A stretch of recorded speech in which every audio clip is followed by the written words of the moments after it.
to jest świadectwo urodzenia fałszywe, nazwisko Helena Sikorska właśnie, podstawa do tego, żeby były wydane inne dokumenty. I to jest archidiecezja warszawska.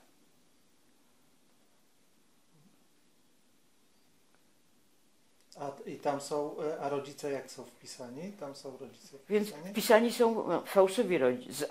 Ojciec Stanisław, matka Józefa. Także to wszystko jest po prostu niezgodne z prawdą, ale dzięki temu mama utrzymała się przy życiu. Okupacyjna karta pracy na fałszywe nazwisko Helena Sikorska. To są odcinki zameldowania na to samo nazwisko.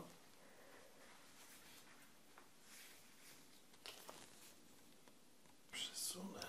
I tu jest wpisane Apte Sikorska w dyplomie. Jakbyście chcieli jeszcze jeden dowód namacalny, że dyplom mamy wpisany zarówno to nazwisko okupacyjne, jak i nazwisko panieńskie. Apte Sikorska. I tu jest data 57 rok. Czyli to musiało trwać, zanim mama zgubiła to Sikorska.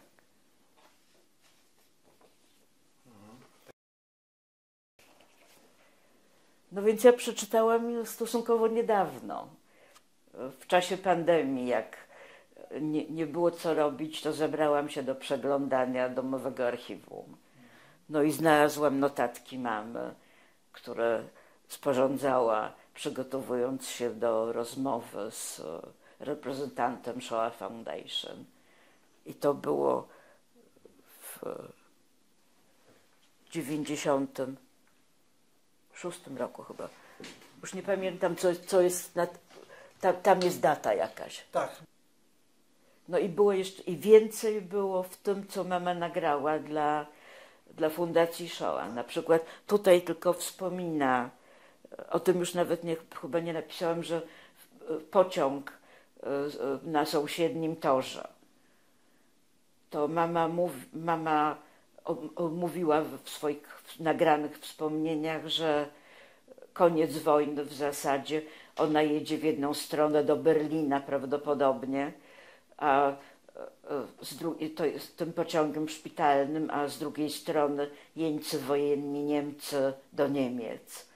I na jakiejś stacji pociągu, bardzo blisko stoją na torach te dwa pociągi, jej pociąg zwycięzców i pociąg jeńców wojennych, i jakiś oficer niemiecki mówi, że ona bardzo przypomina jego przyjaciółkę czy narzeczoną, którą poznał w Paryżu.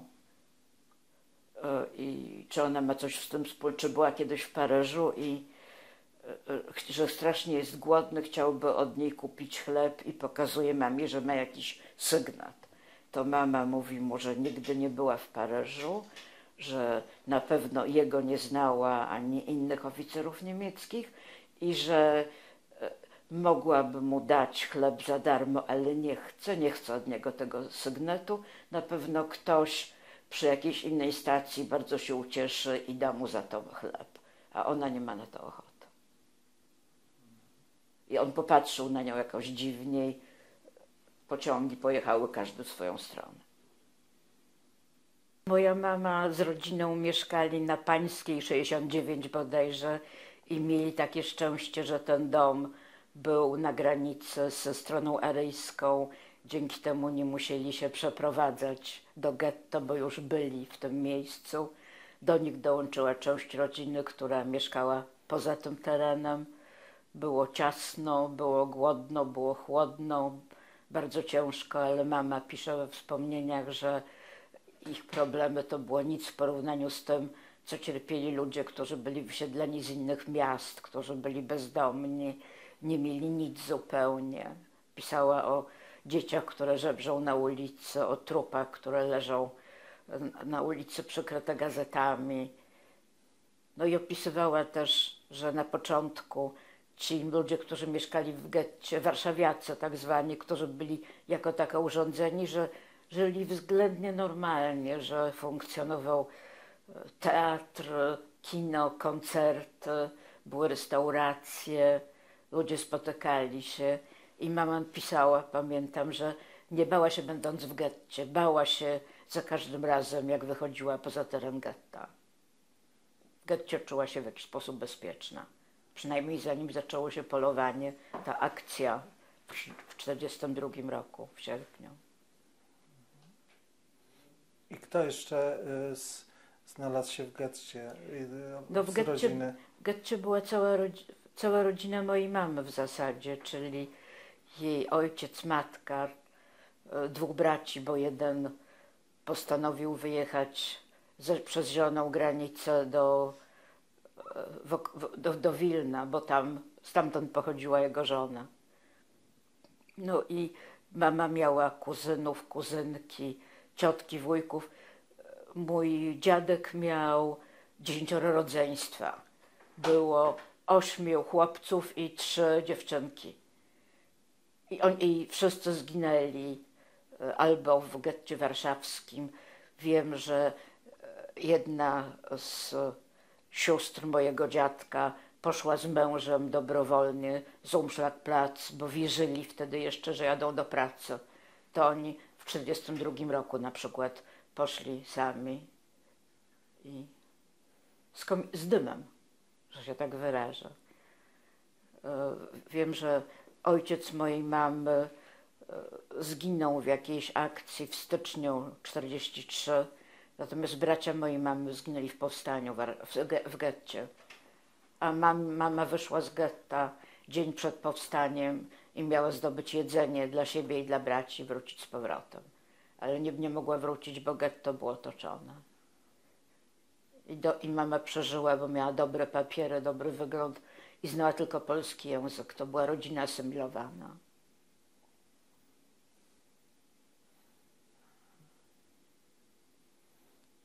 No i mama pisała, że przyjaźniła się z Władysławem Szlędlem między innymi. Opisywała koncerty, które miały miejsce w getcie. To duże wrażenie na mnie robiły wspomnienia mojej mamy. A kiedy pierwszy raz, kiedy ona pisała te wspomnienia? Mama pisała wspomnienia bardzo późno. 5 lat przed swoją śmiercią. To był 97 rok, 6.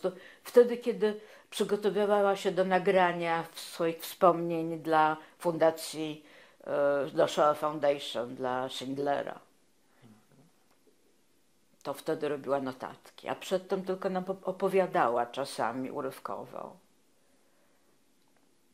Ale nie wszystko powiedziała. Na przykład dopiero z urywka jakichś wspomnień dowiedziałam się, że doszła aż do Berlina. Wiedziałam, że mama była w wojsku, ale nie wiedziałam, że aż Berlin.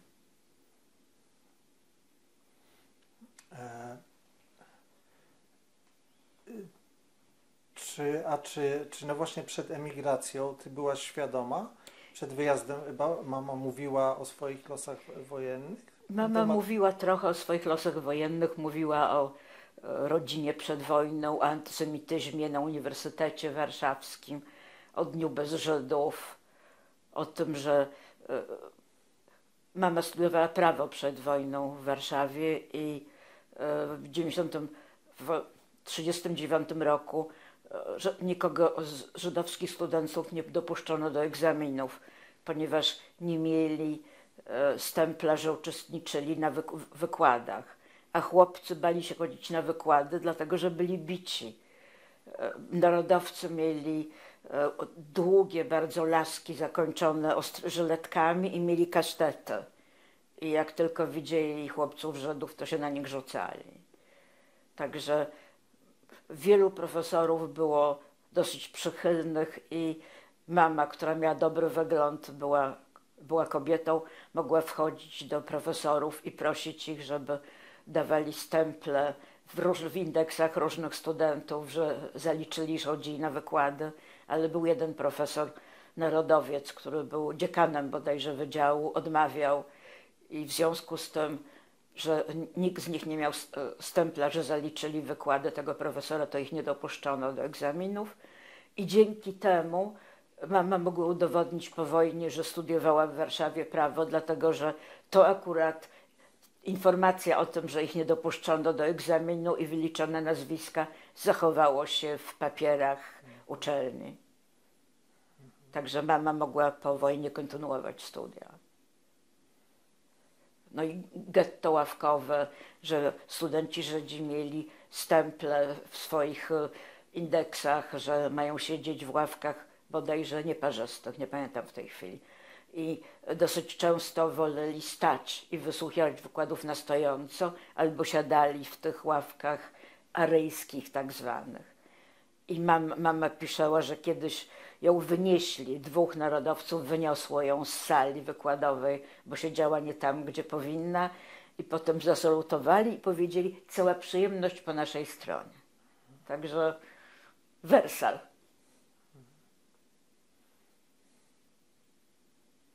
I mówisz, że mama dokończyła te studia po wojnie, Po wojnie tak? zakończyła studia, tak. I bardzo chciała być adwokatem, to ją interesowało, ale moja mama była komunistką, jak zresztą dosyć wielu innych ludzi. I jak powiedziano jej, że partia potrzebuje przyzwoitych ludzi, prokuratorów, to mama została prokuratorem. I pracowała w prokuraturze generalnej, występowała przed Sądem Najwyższym. I ja słyszałam od ludzi, że była bardzo przyzwoitym człowiekiem. Kiedyś jadłam w stołówce prokuratury i tam jacyś ludzie, którzy, petenci tak zwani, słyszałam jak omawiali różnych prokuratorów, to jakiś jeden mówi do drugiego, że ta pani Maria Warman to jest niedużą kobietą, ale bardzo dobrym, przyzwoitym człowiekiem. Także jej praca była oceniana dobrze, że mama była sprawiedliwa.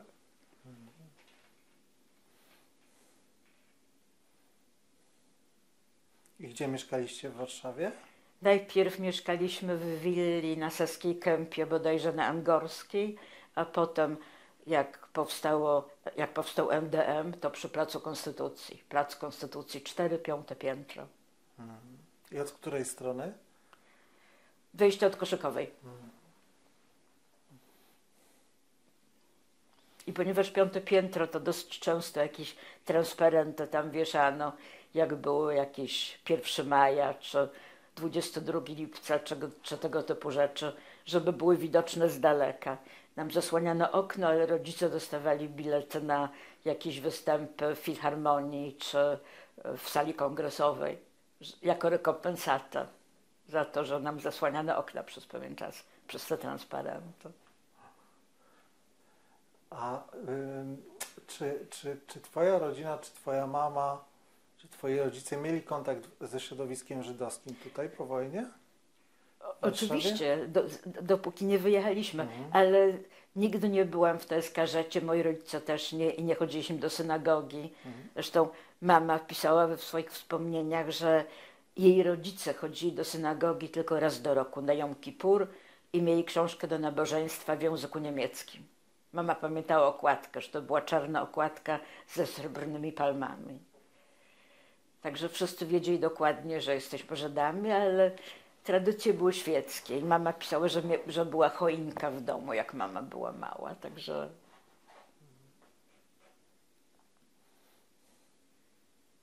Ale właśnie jeśli chodzi o te doświadczenia wojenne twojej mamy, to czy pobyt w getcie był dla niej najbardziej, tak jakbyśmy teraz myśleli, no, najbardziej dramatyczny, bo mówisz, że bardziej bała się po stronie aryjskiej. Pobyt w getcie był traumatyczny. Oczywiście, że tak. Mama mówiła kiedyś, że była godzina policyjna. Mama była z jakąś przyjaciółką u kogoś w domu i zagadali się, zapomnieli o godzinie policyjnej. To mama z przyjaciółką biegną do domu i jakiś Niemiec, który tam zawędrował z jakiegoś powodu, zobaczył, zabił przyjaciółkę mamy na miejscu, a mama biegła nadal. Także to chyba było to najbardziej dramatyczne. Potem kiedyś, jak złapali mamę, to już było po likwidacji, po likwidacji getta w zasadzie mama się ukrywała z różnymi ludźmi, to zaprowadzili ją i innych ludzi pod ścianę, gdzie na ogół zabijano ludzi. To mama opowiadała im, pisała później, że nie bała się wtedy, tylko czuła, że jest jej zimno w nogi, ale strzelili ponad ich głowami i potem zapędzili ich do jakiegoś miejsca, gdzie musieli pracować przymusowo. Ale to było dramatyczne przejście. Inne dramatyczne przejście i to bardzo, to mama wychodziła z getta kilka razy. Raz, żeby zdobyć adres swojego kuzyna, którego żona ukrywała po aryjskiej stronie. To było w biurze adresowym. Potem, żeby zrobić zdjęcie i żeby odebrać zdjęcie. I przy którymś z tych wypadów to złapali ją jacyś, nie chcę powiedzieć nic brzydkiego, szmelcownicy, krzyczeli Żydowa na mydło i doprowadzili ją pod getto. I mama widziała, to był biały dzień, dużo ludzi dookoła, byli obojętni, nikt nie reagował. Paru jakichś wyrostków ją ciągnęło i znęcali się nad nią w zasadzie. No i jak wychodziła z getta, to widziała, że życie jest właściwie normalne po drugiej stronie muru. To było dla niej szokiem też, że ludzie normalnie ubrani, odżywieni w miarę dobrze i w miarę spokojni po tej aryjskiej stronie. I w jaki sposób ona wychodziła z getta? No więc wyszło. Ostatnim razem w każdym razie dołączyła się do tak zwanej placówki, która wychodziła do jakiejś pracy poza getto. No i miała te dobre papiery, które wam przekażę. Świadectwo chrztu, Helena Sikorska, odcinki meldunkowe. I to się wszystko zachowało. No i chciały wrócić z powrotem, ale nie dało się, bo wybuchło powstanie, getto było otoczone i odcięte od świata. Także mama poszła do swojego kuzyna, który był ukrywany przez żonę Polkę i tam była przez pewien czas. I znalazła z ogłoszenia pracy, poszukiwała jakaś rodzina gosposi. To mama tam poszła i pierwsze co widzi, jak wchodzi, to radio. I jeszcze parę takich dziwnych rzeczy. To zrozumiała, że to są Volksdeutsche, bo tylko oni mogli mieć radio tak w pełnym polu widzenia. I mama nie wiedziała, czy ma się cofnąć, czy wejść do środka. Pomyślała, że jak się cofnie, to będzie podejrzana. Także weszła do środka i pracowała u nich przez 1,5 roku mniej więcej, jako gosposia i pani do dzieci. I na szczęście oni wyjechali na letnisko na drugą stronę Wisły, bodajże w maju czy w czerwcu 1944. I tam przyszli Rosjanie. Także mama pisze, że jej żydowska wojna skończyła się wtedy, kiedy Rosjanie przeszli na drugą stronę Wisły. Chociaż dalej toczyła się jej wojna, ale już nie żydowska, można powiedzieć, bo mama wstąpiła do wojska i była szefem kancelarii w pociągu lotnym, między innymi, który właśnie dojechał do Berlina.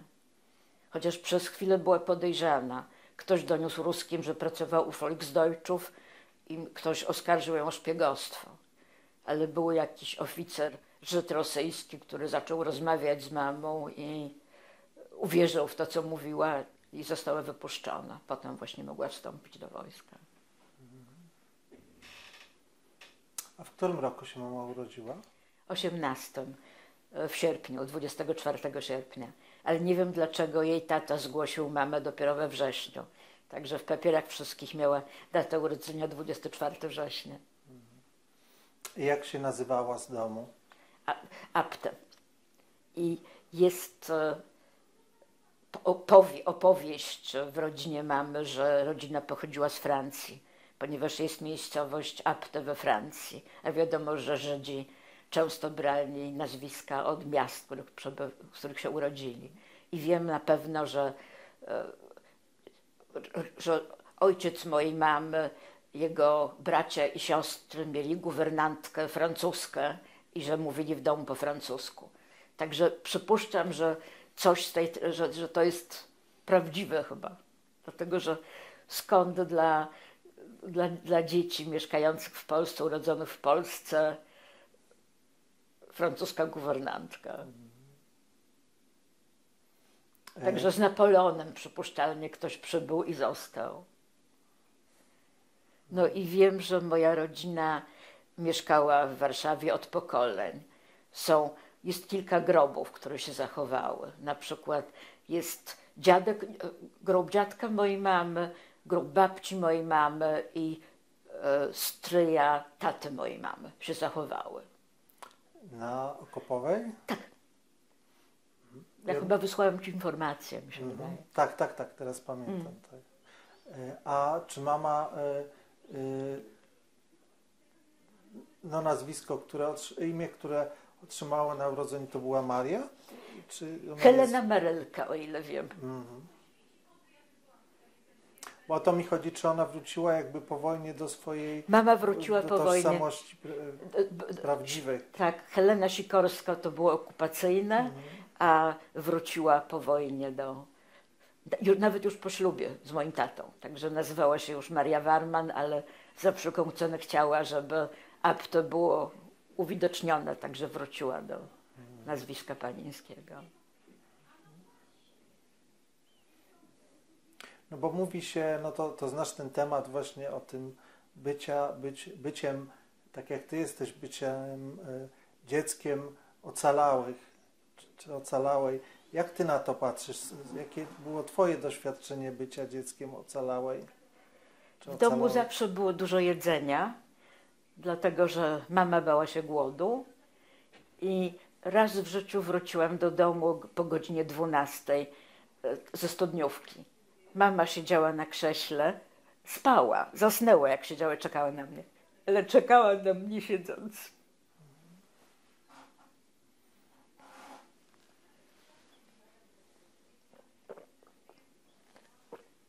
I zawsze musiałyśmy się meldować, dokąd idziemy, kiedy wrócimy, bo mama była niespokojna. To są te moje doświadczenia.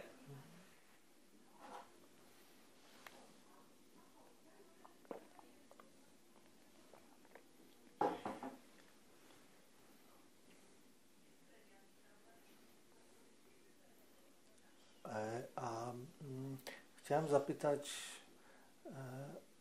czy, no właśnie też jeszcze wrócić do tych obchodów powstania, czy ty pamiętasz swoje wizyty tutaj pod pomnikiem przed wyjazdem, przed emigracją? Nie, byśmy w ogóle nie chodzili tutaj. I nawet nigdy nie byłam na żydowskim cmentarzu, zanim byśmy wyjechali. Ja miałam 20 lat, jak wyjechaliśmy z Polski. Nigdy o to nie pytałem rodziców, a teraz już od dawna już ich nie ma.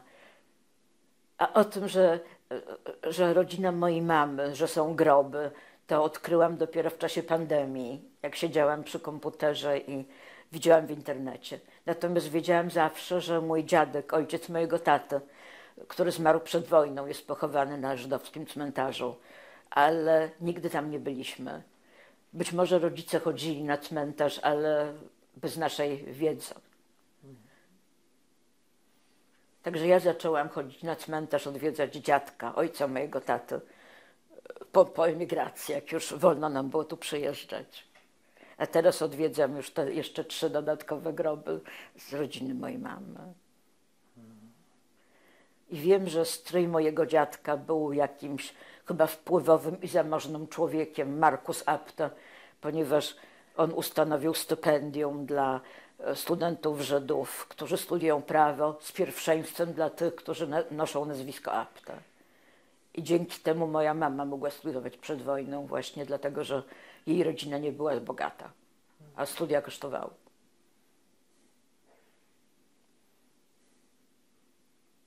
Myśmy o tym na pewno rozmawiali, ale jak w ogóle twoja mama odczuła marzec i jak się znalazła w Szwecji? To jest skomplikowana historia. Ja chodziłam do jednej klasy z Janką Brus, córką profesora Brusa. I 2 lata później, nie, czy rok później, 67 rok, ja idę z moim kolegą, z którym studiowałam prawo przez dziedziniec uniwersytetu, przechodzi Janka i mówi: słuchaj, będzie wiec 8 marca. Studenci będą protestować przeciwko temu, że zdjęto dziadów z afisza i coś tam jeszcze powiedziała. I ja wracam do domu i mówię rodzicom: będzie wiec 8 marca. I mama mówi: zobaczysz, to się skrupi na Żydach. Ja mówię: mama, co ty? To nie ma nic wspólnego. I mama miała rację. W każdym razie ten mój kolega ze studiów, z którym szłam przez dziedziniec, jego ojciec pracował razem z moją mamą. I on doniósł swojemu tacie i potem mojej mamie wyrzucano, że jej córka wiedziała przed 8 marca, że 8 marca będzie wiec. Także mamy przenieśli przymusowo na emeryturę przez to, że ja wiedziałam o 8 marca i przez to, że mama była Żydówką. Mama miała 50 lat, była chyba najmłodszą emerytką. Był przepis, który mówił, że jak się studiowało przed wojną, przeszło wojnę, to lata pracy liczą się podwójnie, czy coś w tym rodzaju, że w każdym razie można osiągnąć dużo wcześniej wiek emerytalny. Także gdyby chciała, to mogłaby, ale mama nie chciała, tylko ją przeniesiono na emeryturę. Miała lat 50 i emeryt. To no właściwie skończone życie dla człowieka, który pracował zawsze i lubił swoją pracę. A moja siostra skończyła studia prawnicze i nie mogła dostać pracy. Ale ja byłam motorem, ja chciałam wyjechać. Także już w 1967 roku, po wojnie 6-dniowej, jak moi przyjaciele zaczęli wyjeżdżać, to ja powiedziałam w pewnym momencie: wyróbcie co chcecie, ale ja wyjeżdżam, to nie jest mój kraj. I potem zdecydowała się moja mama, potem moja siostra, na końcu ojciec. Ale mój tata bał się Izraela, walczył w czasie wojny, był w Armii Czerwonej, był ranny kilka razy, był chory. To było dla niego za daleko i za ciężko. Także wylądowaliśmy w Szwecji. I twoja mama podejmowała w Szwecji jakąś działalność? Zarówno moja mama, jak i tata pracowali w Szwecji. Na początku nie mieli żadnej pomocy w ogóle znikąd. Znaczy najpierw wylądowaliśmy w obozie dla uchodźców w Ronneby i tam wszystko było zapewnione. Ale później całą młodzież zabrali do Sztokholmu, do akademika i tam już każdy sobie załatwiał studia, robił co chciał. Natomiast starszych za wszelką cenę chcieli rozmieścić w małych miasteczkach w Szwecji. Zarówno gmina żydowska, jak i władze szwedzkie. Także przyjeżdżali do tego obozu dla uchodźców, gdzie jeszcze starsi ludzie zostali i pokazywali na mapie: tu mieszka 50 Żydów, tu mieszka 10 Żydów, żeby ludzie się osiedlali w innych miastach, ale rodzice powiedzieli, że myśmy przyjechali jako rodzina, ich córki są w Sztokholmie, oni chcą być w Sztokholmie. Także na początku, jak rodzice przyjechali do Sztokholmu, w akademiku w Szwecji każdy ma jeden pokój. To w jednym pokoju ja mieszkałam z moją siostrą, a rodzice z drugim przez pewien czas. A później mieli trochę znajomych z Polski jeszcze, którzy im pomogli wziąć pożyczkę na mieszkanie i pracę na początku dostali strasznie ciężką, fizyczną. Mama 50-letnia, nieduża kobieta w fabryce świec, chodziła po jakiejś tam hali fabrycznej i miała robić coś ze świecami. Tam było zimno, bardzo zimno, nabawiła się choroby korzonków nerwowych. Tata miał jakieś ciężkie skrzynie podnosić, też zachorował, też wylądował w szpitalu, ale potem przyjaciele pomogli im znaleźć pracę w Wyższej Szkole Nauczycielskiej i pracowali razem z państwem wróblewskimi. A wróblewscy, oni pracowali razem z Korczakiem w domu dziecka i tego dnia, kiedy była wywózka, to oni byli akurat poza gettem. Także uratowali się w ten sposób. I rodzice znali Wróblewskich od wielu, wielu lat. Mieli też kilku innych znajomych. Więc jak pracowali w tej Wyższej Szkole Nauczycielskiej razem z Wróblewskimi. Mama zajmowała się ekonomią, tata statystyką i wiem, że ich praca była ceniona. Dlatego, że tacie, jak przyszedł na emeryturę, proponowali, żeby przychodził i pracował na godzinę, a mama dostała specjalną, po szwedzku to nazywa się pozycję jakąś specjalną. Także byli doceniani. I mieli środowisko właśnie polsko-żydowskie, chociaż szwedzkie również. I te szwedzkie to jakie? To przede wszystkim z pracy znajomi. A czy rodzice przyjechali do Polski? Rodzice byli w Polsce 2 czy 3 razy, ale dużo później. Najpierw trzeba było czekać 7 lat na obywatelstwo w Szwecji wtedy, teraz to trwa krócej. No i nie wpuszczano nas do Polski, przecież byliśmy persona non grata. Wyjechaliśmy z tym biletem w jedną stronę i wiadomo było, że nas nie chcą tutaj. A jak już moja przyjaciółka na przykład, jej mama kończyła lat 60 i chciała przyjechać do mamy na urodziny, to powiedzieli jej, na pogrzeb to byśmy panią wpuścili, ale na urodziny nie. I wtedy jeszcze trzeba było wymieniać pieniądze, jak się przyjeżdżało do Polski. To ludzie z Polski wymieniali po jakimś tam dobrym kursie, a cudzoziemcy musieli płacić 2 razy więcej za złotówki. Więc myśmy byli tacy, którzy 2 razy więcej musieli płacić za złotówki. Bo nie byliśmy Polakami. Ja zacząłem przyjeżdżać jakieś 20 lat temu. Często, dawniej byłam raz na ślubie brata mojego byłego męża. Raz czy 2 razy byłam w Polsce, potem jak dostałam obywatelstwo za czasów komuny, że się tak wyrażę. Bo ja chciałem zapytać, no właśnie rozmawiamy o twoich rodzicach, o twojej mamie, o tym getcie. Chciałem zapytać, jak ty się czujesz teraz tutaj, w tym miejscu, znaczy dokładnie w tym miejscu, w Polinie, na miejscu getta. Jakie dzisiaj masz emocje? Ja się tutaj czuję dobrze. Ja lubię to muzeum, ja byłam tu wiele razy. Uważam, że robicie dobrą robotę. Ale poza tym, jak przyjeżdżam do Warszawy, to ja przyjeżdżam właściwie... Ja mam jeszcze trochę rodziny, trochę przyjaciół, groby. Także mówię, że nie przyjeżdżam do Polski, ja przyjeżdżam właśnie do czegoś mojego, co jest moje w jakiś sposób. Bo no, jeśli chodzi o rodziców, to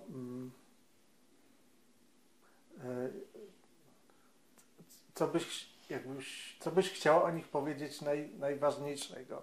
Co ci przychodzi do głowy, jak o nich myślisz?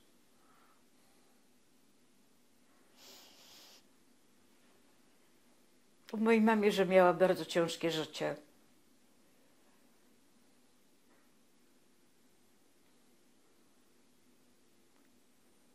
Przed wojną, ponieważ nie pochodziła ze specjalnie zamożnej rodziny, pisała, że zaczęła udzielać korepetycji, jak miała lat 12. I za te pieniądze mogła opłacać kursy angielskiego, na które chodziła. To jest dosyć niezwykłe, że ktoś przed wojną uczył się angielskiego, prawda? Także mama chodziła do metodystów i na początku była w stanie opłacić, a później, jak już chciała zrezygnować, bo nie było jej na to stać, była tak zdolna, że powiedzieli jej, że chcą, żeby chodziła nadal na kurs i że nie musiała płacić więcej. Mówiła, że kiedyś wyrywała ząb bez znieczulenia, bo nie stać jej było na to, żeby zapłacić za znieczulenie. No i potem w getcie to walka o byt w jakiś sposób, o zdobywanie jedzenia, o przetrwanie. Później praca u Volksdeutschów i strach cały czas, że wpadnie. Później założenie rodziny. Mój tata, który był chory i ja dużo chorowałam. Mama odchodziła od jednego szpitala do drugiego od czasu do czasu.